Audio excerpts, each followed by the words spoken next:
I'm in the Virginia Room at the City of Fairfax Regional Library in Fairfax, Virginia. The Virginia Room is really a first-class collection of regional history and genealogy information from Northern Virginia and Fairfax County. So if you are interested in doing research on those kinds of subjects, the Virginia Room is a great place to start. Today we're going to look at an important work of African American history. The Negro in Virginia was published in 1940 by the Virginia Writers Project, which itself was part of a larger effort of the Works Progress Administration called the Federal Writers Project. The editor of The Negro in Virginia was a man by the name of Roscoe E. Lewis, who was a professor at the Hampton Institute. His goal, as he put it, was to tell the story of the Negro from an African American point of view. The book covers the political, economic, and social history of African Americans in Virginia from the arrival of the first Africans in 1619 all the way through the legalization of slavery, emancipation, Reconstruction, and the rise of Jim Crow laws in the late 19th and early 20th century.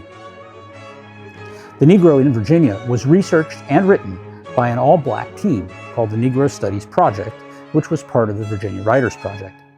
It was remarkable for its time.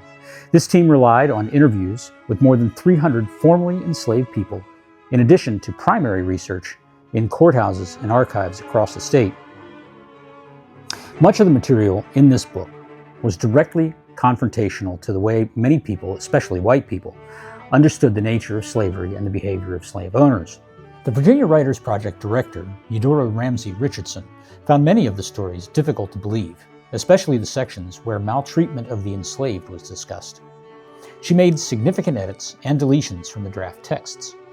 These changes were so strongly opposed by Professor Lewis that she decided to visit Henrietta King, a formerly enslaved contributor to the work, at West Point, Virginia. After this visit, Richardson wrote, "She looks exactly as Mr. Lewis describes her, and she told me almost word for word the story Mr. Lewis relates. I had no difficulty finding her, merely by asking on the street where I might locate the old woman who had been severely beaten by her mistress."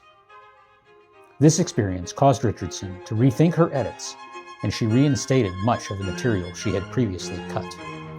If you have an interest in African American history, then reading The Negro in Virginia is a good place to start.